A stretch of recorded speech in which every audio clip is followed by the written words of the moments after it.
भाइयों, ओम जय श्री गणेशाय नमः, विघ्नेश्वराय नमः। आजकल काशी विश्वनाथ मंदिर में ज्ञानवापी मस्जिद और विश्वेश्वर ज्योतिर्लिंग की चर्चा काफ़ी तेज हो गई है। इस विश्वेश्वर ज्योतिर्लिंग के बारे में मैं आपको कुछ ऐसे सत्य, ऐसे तथ्य, ऐसे सबूत देना चाहता हूँ जिससे स्थापित होता है कि वह विश्वेश्वर जो वजू खाने में मिला हुआ लिंग विश्वेश्वर ज्योतिर्लिंग है और काशी ज्ञानवापी मस्जिद ही हमारा विश्वेश्वर महामंदिर है। इसके बारे में मैं आपको स्कंद पुराण से तथ्य दूंगा।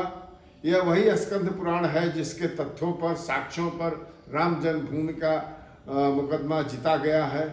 यह स्कंद पुराण महर्षि वेदव्यास द्वारा लिखी गई है। इस स्कंद पुराण के ही साक्ष्यों से मैं यह सत्यापित करूंगा कि यह विश्वेश्वर ज्योतिर्लिंग है। आइए वहाँ की एक छोटी सी स्थिति बता दूं। यह पूरा परिसर है जिसमें काशी विश्वनाथ मंदिर यहाँ पर है। ये ज्ञानवापी मस्जिद है। इसी मस्जिद से में ही श्रृंगार गौरी की मूर्ति है। इसी यह वजू स्थान है। वजू में स्थित यह ज्योतिर्लिंग है और इसी ज्योतिर्लिंग के ये नॉर्थ दिशा है, ये पूर्व है, पूर्वाभिमुखी गंगा नदी प्रवाहित हो रही है।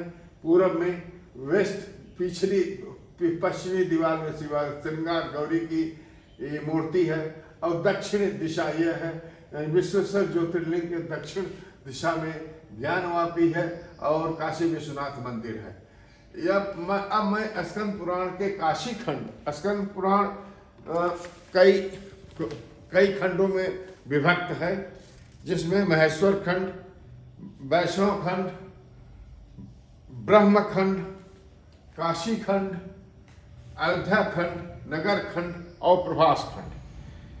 यह प्रश्न काशी खंड से जुड़ा हुआ है, अतः सीधे काशी खंड की ही चर्चा करते हैं।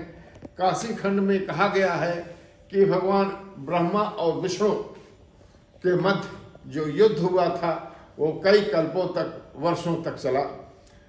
उस युद्ध के समय एक काशी में ही एक स्वयंभू ज्योतिर्लिंग का प्रकट हुआ और उस आकाशवाणी हुई कि जो ही इस ज्योतिर्लिंग का आदि और अंत का पता कर लेगा उसे वही विजेता होगा। ब्रह्मा जी ऊपर की ओर और विष्णु नीचे की ओर, पाताल की ओर गए। कई कल्पों तक यह चलते रहे। इन्हें उस ज्योतिर्लिंग का आदि और अंत का तो ब्रह्मा जी और विष्णु जी थक हार कर उस प्रकट हुए ज्योतिर्लिंग की उपासना करने लगे। और फिर जब ज्योतिर्लिंग की उपासना उन्होंने प्रारंभ की तो वहाँ विश्वेश्वर आदि रुद्र प्रकट हुए और उन्होंने ब्रह्मा और विष्णु को ज्ञान दिया, जिसके अनुसार यह प्रसिद्ध है कि यह ज्योतिर्लिंग स्वतः महारुद्र के कृपा से स्थापित हुआ है। अब आइए, अब हम आपको स्कंद पुराण के काशी खंड जो मूल सत्य है और जो मूल तथ्य है और जो मूल सबूत है उस पर ही रहेंगे। काशी खंड, उसमें काशी खंड में वाराणसी के लिए महर्षि अगस्त्य ने शिवपुत्र कार्तिकेय से उन्होंने पूछा है, वाराणसीति काशीति रुद्रवास इति प्रभो अवाप नाम ध्वयानि कथमे तानि सा पुरी आनंद काननम रम्यम विमुक्तवनंतरम महाश्मशानम इति च कथम ख्याति शिविध्वज एतद्दीक्षाम्यहं श्रोतुम संदेहम मे पनोदयम। अर्थात हे स्कंद, ये बताइए कि काशी के जो विभिन्न नाम हैं, जो कौन कौन जो इस श्लोक में दिए गए हैं, वाराणसी, काशी, रुद्रवास, आनंद काननम, अविमुक्त क्षेत्र, महाश्मशानम, इन नामों की व्याख्या कीजिए। तब शिवपुत्र स्कंद ने, स्वामी कार्तिकेय ने ये कहा है, ये व्याख्या किया, येषो विश्वेश्वरो देव काशी पूर्वोआ मुखे स्थित लिंग रूपधर साक्षान् मम श्रेयास्पद ही तत। अर्थात पूर्वाभिमुख यह लिंग स्थापित है, साक्षात लिंग रूप में यह स्थापित है, ऐसे स्थान को काशी कहते हैं। काशी की व्याख्या करने पर काशी, प्रकाश को काशी कहते हैं। प्र माने तेज का की पॉस्टुलेट्स, आगे की ओर बढ़ती हुई, आगे की ओर बढ़ता हुआ तेज, प्रकाश। और काश माने वह ज्ञान पुंज, प्रकाश और ज्ञान पुंज आगे की ओर बढ़ता हुआ अविमुक्त क्षेत्र। अविमुक्त को अविमुक्त क्षेत्र, अवि माने नहीं, मुक्त माने अलग, क्षेत्र माने स्थान। जहाँ अलग अलग नहीं है ऐसा स्थान, अर्थात जहाँ शिव और पार्वती एक साथ सदैव रहते हों, वह स्थान अविमुक्त क्षेत्र है। काशी में का नाम जो अविमुक्त क्षेत्रम कहा गया है, यह पृथ्वी पर यही एकमात्र स्थान है जहाँ शिव और पार्वती, शिव और शक्ति, प्रकृति और पुरुष एक साथ सदैव रहते हैं। यहाँ एक चीज और बता दूं, यही अविमुक्त क्षेत्र के कारण ही जीवों का मोक्ष, काशी में मृत्यु होने पर मोक्ष मिलता है, क्योंकि यह अविमुक्त क्षेत्र है। यहाँ शिव और पार्वती एक साथ यहाँ विराजते हैं। अविमुक्त क्षेत्र के लिए कहा गया अविमुक्तम महाक्षेत्रम पंचक्रोश परिमितम ज्योतिर्लिंगम तदेकम ही ज्ञेयम विश्वेश्वरामिधम। यह अध्याय 26, काशी खंड के अध्याय 26 श्लोक 131वां है। ये सब स्कंद पुराण के श्लोक हैं। अर्थात जहाँ पंचक्रोश की परिक्रमा के अंतर्गत केंद्रवत ज्योतिर्लिंग स्थित है, वह अविमुक्त क्षेत्र कहलाता है। इसकी तीसरी मीमांसा कही शिवपुत्र ने बताई, एक देश स्थितिमपि यथा मार्तंड मंडलम दृश्यते सर्वगम सर्वे काश्याम विश्वेश्वरस्तथा।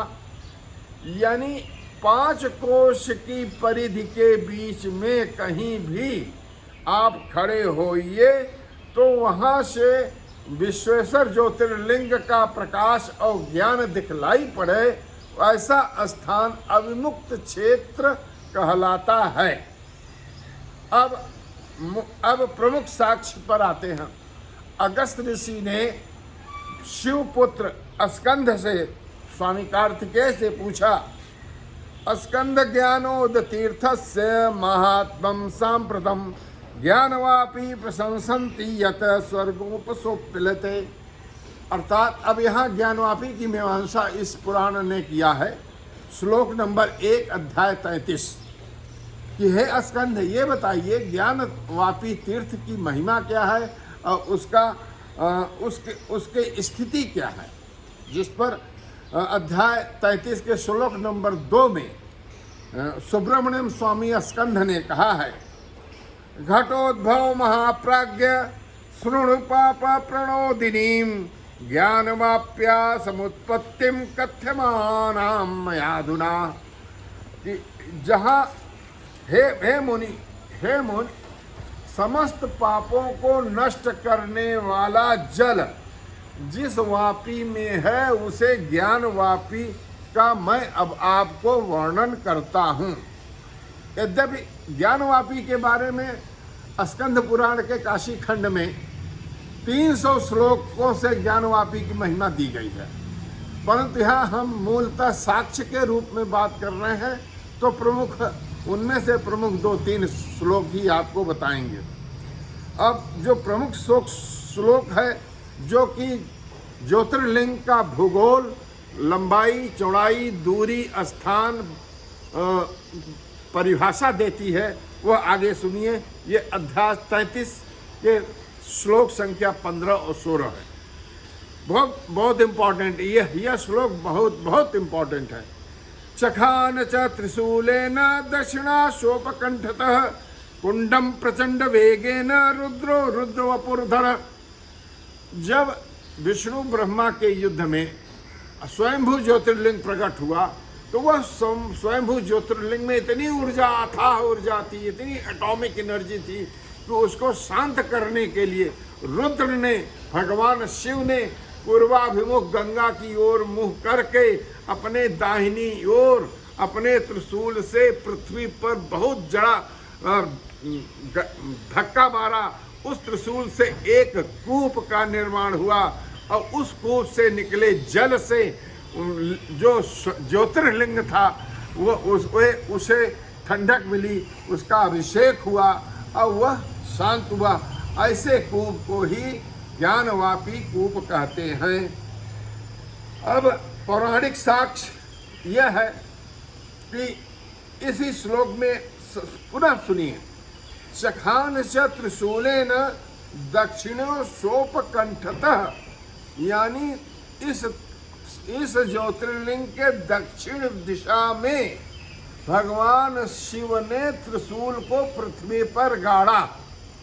अभी जो एडवोकेट कमिश्नर की जो रिपोर्ट आई है वह वजू खाने में स्थित लिंग के दक्षिण में ही ज्ञानवापी कूप स्थित है। यह हजारों साल, कई कल्प बीत गए, हजार साल बीत गए, वह ज्योतिर्लिंग के सामने ज्ञानवापी आज भी स्थित है, कोई भी देख सकता है। इससे बड़ा साक्ष्य आप क्या लेंगे? ज्ञानवापी आज भी दक्षिण दिशा में उस ज्योतिर्लिंग के स्थित है। यह सबसे बड़ा साक्ष्य है।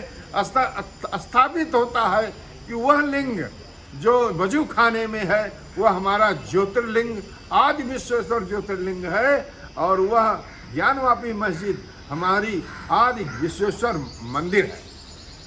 इसी प्रकार शिव ने भी कहा है, इस ज्ञानवापी के बारे में शिव ने स्वयं कहा है, वो सुनिए।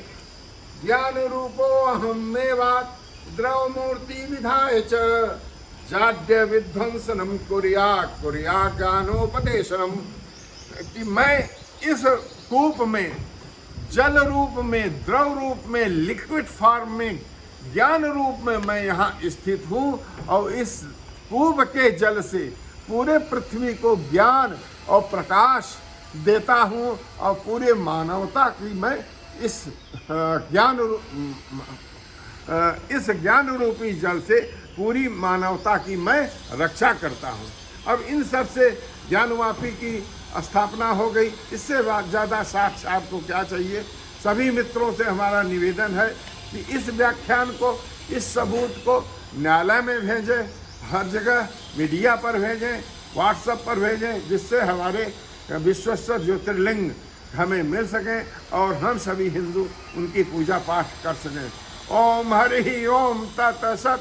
ओम नमः शिवाय। हर हर हर महादेव। हर हर